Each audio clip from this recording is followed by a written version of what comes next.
Do you ever have one of those days when nothing's going right?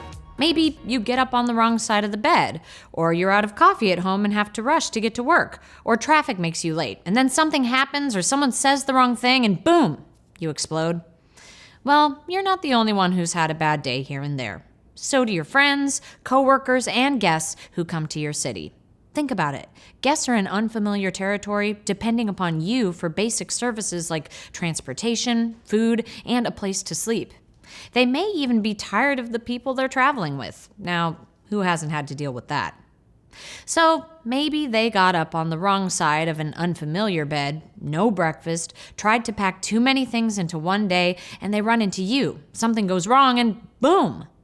You, my friend, are faced with a recovery situation, a unique opportunity to turn a negative experience into a positive one, and even exceed expectations if you handle it well. The challenge to any recovery situation is to resolve the problem before the guest leaves your 8-foot space. In today's class on recovering from difficult situations, we'll be relying on some of the skills learned in our These Guests Are Everywhere class. Skills like active listening, using the other person's words back to them, and clarifying their real needs. In difficult situations, you'll need to apply those skills and more. You will also need to maintain control under pressure, analyze what's really going on, deal with emotion first, clarify needs and take action, make amends, and leave them feeling good. Did you know our thoughts control our emotions? Or that our emotions trigger our behaviors? It's true. What you think tells you how to feel and in turn, what to do. It's natural. We all do it. Think plus feel equals do. That leads to a key question. Can somebody make you mad? Can I make you mad? Most people would say yes. If people are being rude, obnoxious, insulting, or unkind, that can make you mad, right? Guess what my answer is to that? It's probably not the most popular one. No, nobody can make you mad. You are in control of you. You can't let somebody else control whether or not you're going to be mad. It's up to you. Why? Because you choose your own thoughts. Everything you do is your choice. You choose it. You decide it. You control it.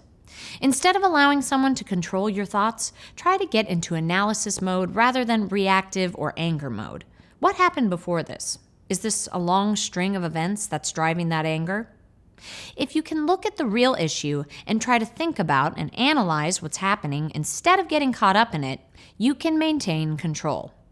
Let's look at some tips on how to handle situations where emotions are on high. Treat the emotion first. Acknowledge that they're upset. Say something helpful and lead the tone to a lower level. Be upset on their behalf. How can you do this easily and simply? Repeat back the upset guest's key words, the ones they're probably repeating and or shouting.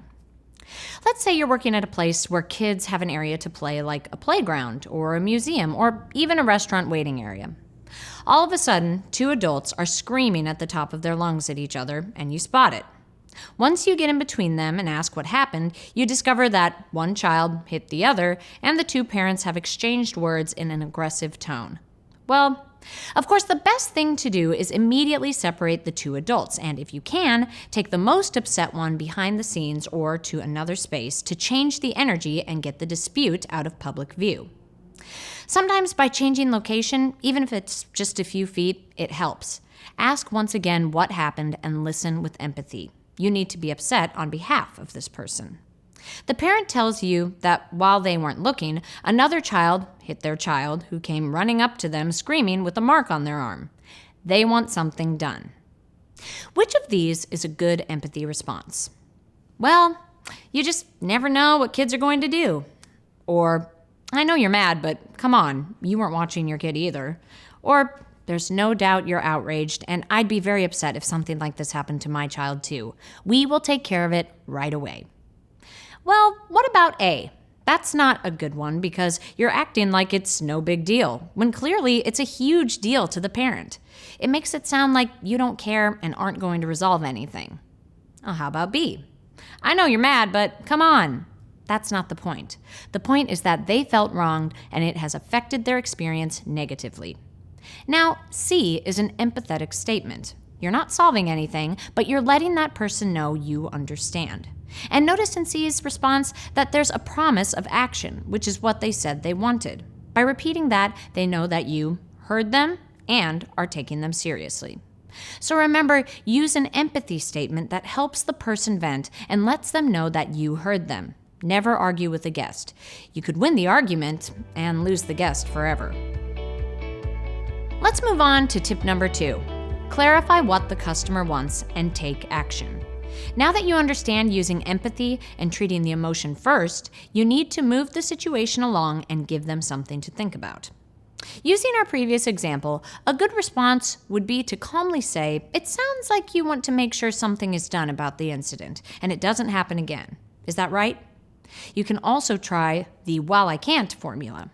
While I can't make up for the hurt your child has suffered, I can make sure the other parents understand that no matter what provoked the incident, we do not tolerate that type of behavior. And if any other incident happens, our management will be involved and we will ask them to leave.